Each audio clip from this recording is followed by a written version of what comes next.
Hello, hello, my amazing community of listeners, beautiful people, amazing people. Yes, I've got this for you today. I was thinking about a vision and what it's like to really build a vision and move in it and move towards it and live it and become it. And then I thought about not having a vision. I actually shudder and I cringe at the thought of not having one. And so if you've been listening to these beautiful podcasts, first and foremost, thank you for being here. And if you're familiar with what I bring, I am all about the reclamation free from burnout, from performing and proving and trying to fit in places and spaces that don't serve us and don't help us, and ones we have to wear a mask. We free ourselves from that. But there's a cost associated to not having a vision. There's a cost associated to building your vision and associating it with burnout and associating it with hard and complicated and what happens when there's no vision. Why is a vision important? I'll give you two different descriptions. Now, I know that what I'm about to share might activate you or trigger you, so put your hand on your heart, because I'm going to share two groups of people. Maybe there's a third group or a third type.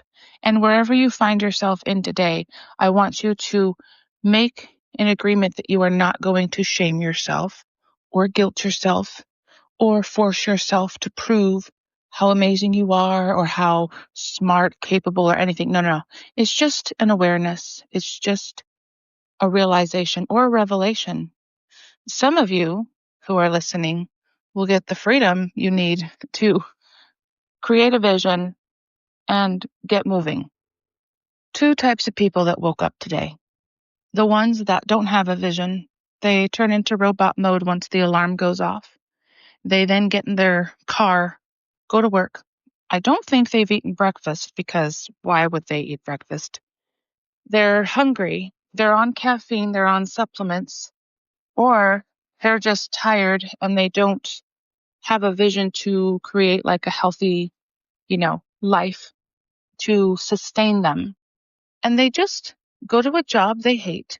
They don't enjoy the sunshine, don't enjoy life, don't enjoy the things. Their vision seems really far off. Their vision is clouded by what they're doing, how they're living. It's clouded by the day-to-day, all to-do lists, the mundane, the status quo, the same old robotic way of doing things. And therefore, that's what they do day in, day out. Doesn't matter what day of the week it is, doesn't matter what month, doesn't matter how many years. Their vision seems far off. Or they don't think they're young enough to get their vision moving. People attach age to a vision and completion, and they think that, oh, well, since I didn't get it done, I guess I can't go after it.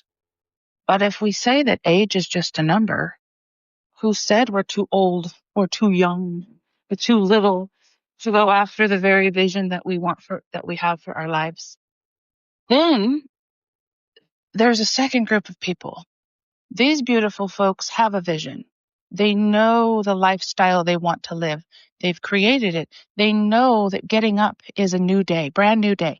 It's a reset button.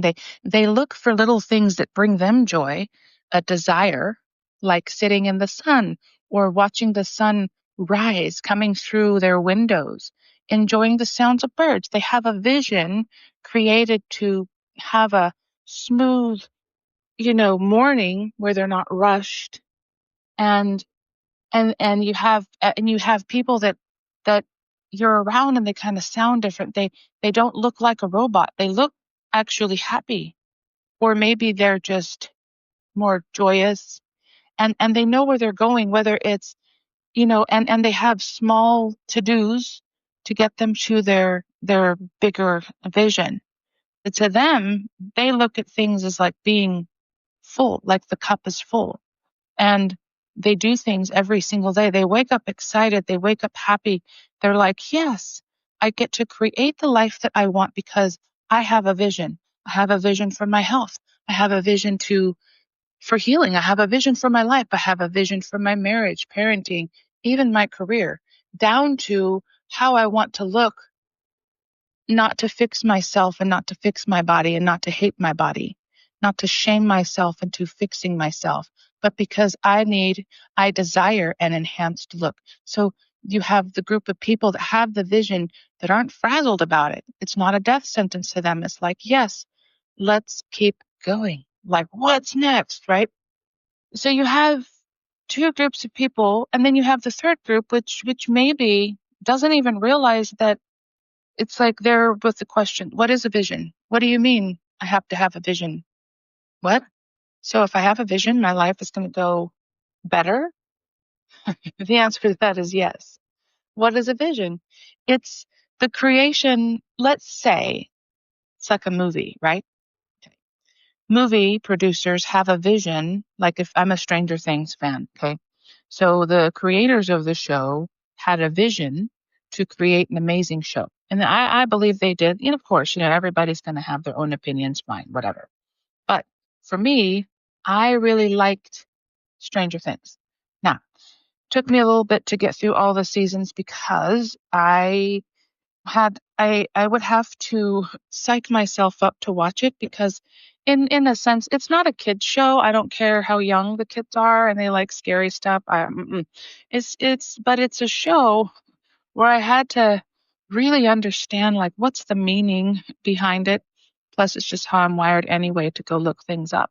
So if you think about it, movie producers, show producers, whatever it is, they have a vision. They get their vision out of their heads and onto paper and onto the big screen for us. And then they have a team of people, the actors, the producers, the everyone, the TV people, the film people, the editors, all the things, copywriters, right? They bring their vision to life.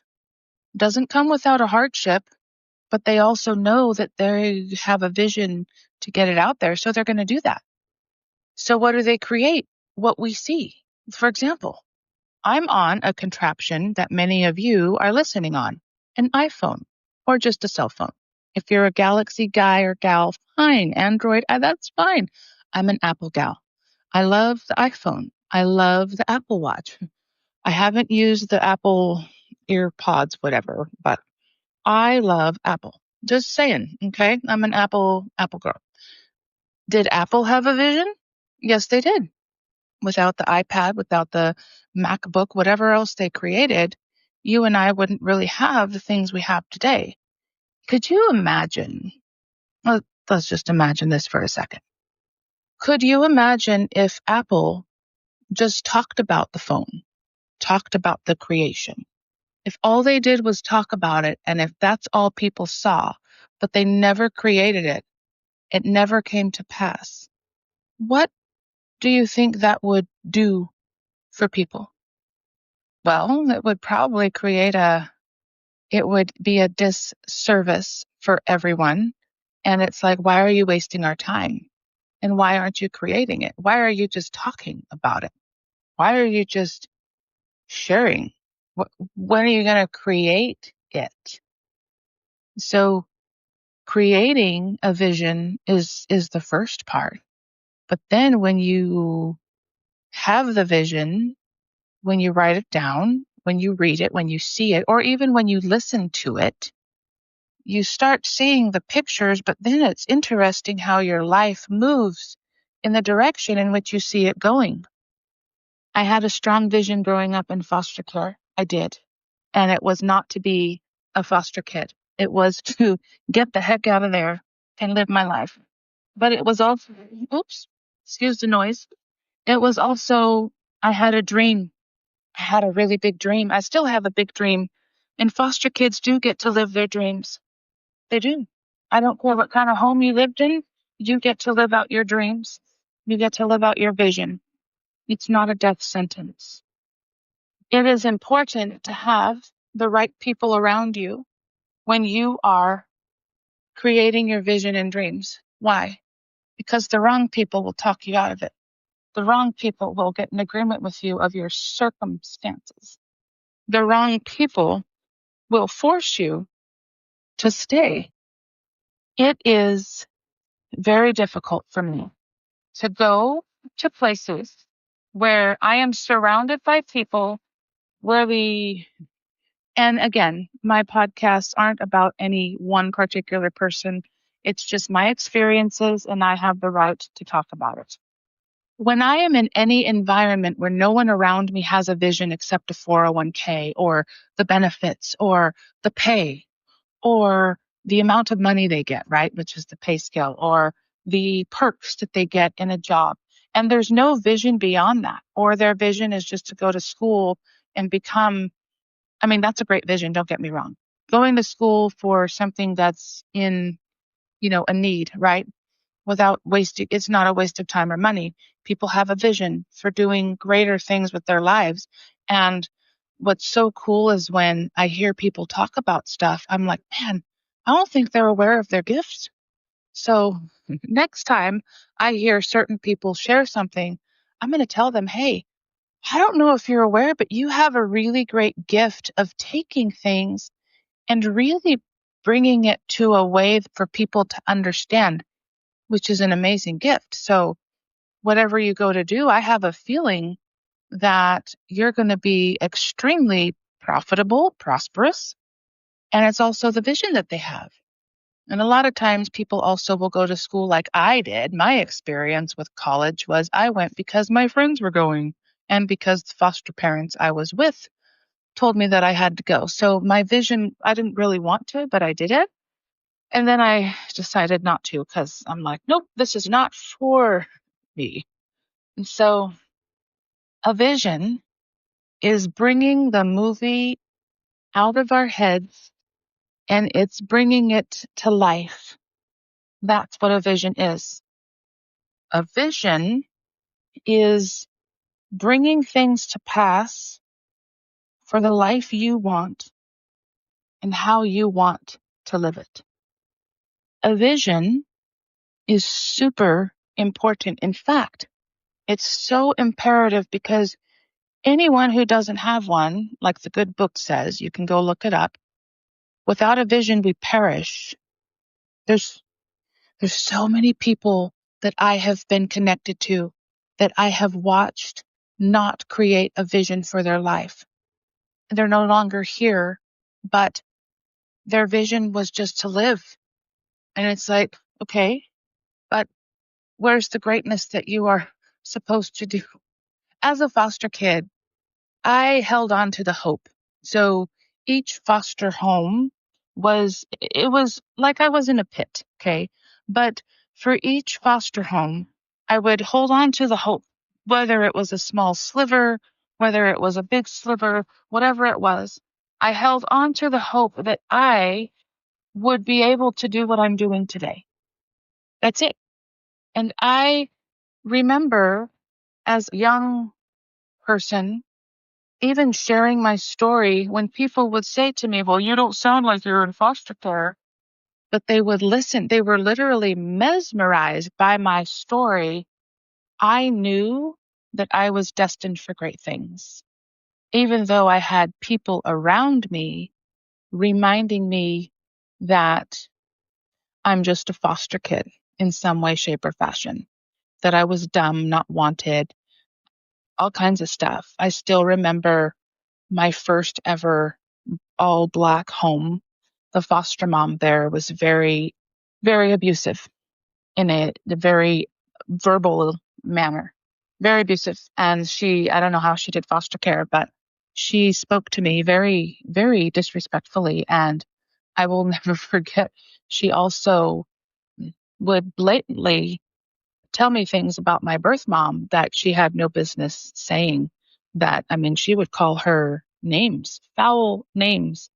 And I'm like, first off, I think actually forgot about it until today. I did. I literally forgot that this happened, but I just remember She got mad because I didn't click over right away when I was on the phone because I was talking to my mom. I'm a teenager and I did my best, but I didn't click over right away. As a teenager, we do our best, right? And the foster mom got angry, got mad, and then she proceeded to become verbally abusive. And to which I had stood my ground and said, do not call my birth mom names, because at the time I was forced to have a relationship with her. But it it's interesting how people who are in a caretaking position can rob kids or do their best to rob kids of a great childhood and experience. And if you yourself have been in foster care or you yourself do foster care, you have a responsibility to have a team of people around you so that you can stay integrous, so that you can stay kind, so that you can stay safe. And healing is also your priority. So I believe foster parents should have to have a good therapist. I also believe, in my opinion, that foster parents need to have a community of people around them that can support them and help them and do not cause harm. Like, seriously, takes a village. And no, I'm not just talking about people in the church. Okay. There's a misconception there that the church is just, it's like, well, yeah, the church needs to rise up. And I didn't plan on going here, but those who have a vision about pro life goes beyond the womb. It's about kids, taking care of kids, not abusing them, not harming them. Caretaking. That's what it's about rising up. It's about looking at the bigger picture. Starts in the womb. Yes. That's all I'll say about that. But if we don't have a vision for our lives, we won't go far. We really won't. We'll end up in careers we hate. We'll end up doing things we don't want to do. And it's because internally, our spirits and our souls are saying, hey, would you pay attention to us? We have great dreams. We've got great visions. And who said that what you want can't come to pass? Who lied to you? If I, a former foster kid, was told, and I've told you what I have been told, right? So I had to live with that. But if I, out of foster care, can start a podcast, can speak, people pay me, people hire me, my clients, right? Writing getting careers, going to a business college, getting a degree that I'm barely using, but I still did it. I still passed, right? Graduated high school with a C average. I don't know how I passed with all the trauma I carried, but I did. How does a former foster kid come before you today and sound the way that I do, instilling hope and saying, hey, where's your vision? And why don't you have one? If you do have one, I celebrate you. Yes, I don't care how small it is. I don't care if your vision is to raise an amazing group of kids. Great. Your vision will come to pass. And what's also cool is that God also always brings us what we need and who we need in the season that we're in. It's our job to reach for it. It's our job to look. It's our job to pay attention. It's right there in front of our faces. I promise you. And when you find the team of people and you find the community and you find the spaces where you don't have to force yourself to fit in, the ones who celebrate you, the ones that are like, I'm cheering you on. I'm going to help you get to your vision. I'm going to help you create this, but I'm going to help you have it come to pass. I promise you, your life will go in the direction that you desire to go. And if you don't have a vision, well, today is your day to start writing one. Today is your day to get it out of your head and onto paper. It's into your voice notes. It's into, I don't care where you put it. Pretty soon I will have a link for you where you can create your vision and start the process no matter how young or old you are. It's called the Vision Espresso. But I'm waiting for the link to share with you so that I can get it to you, because in my world, I'm going to share with you how you can get into my world, and that's pretty much the only how I'm going to bring on a free space. But I also have some other cool things that I am creating as well. So, but I'll share those at another time. So thank you so much for listening. Thank you for being here today. And hey, it's never too late to start writing out your vision and your dreams and creating a life that you want to create. And just because the world is in a chaotic uproar doesn't mean we have to settle and stay down. No. Mm-mm. And I don't know about you, but I don't ever want to have to give an account that said, well, I never did what I could do. I never created dreams, visions, and used my gifts because no, it's like I want to proudly say, this is what I did with the gift, the dreams, and the vision that you gave me. And I'm talking about talking to God, right? Because it's never fun when a parent scolds you and you have to answer, right? Accountability. That's the part that people forget. And when you're in a community like I am creating, the studio, the Hype and Flow studio or unmuted reclamation room, it's a studio. I'm creating that. It's a paid space. You get more access to me. There's an accountability factor. So thank you so much for listening. Thank you so much for being here. And I think that's it. Oh, by the way, I have a fan club. I always forget to mention this at the beginning, but you know, getting better with the podcast thing. There's a fan club here on on the Podbean app. You can be in the fan club. Get in there. It's an amazing space to be in, kind of like a VIP club thing. So anyhow, we will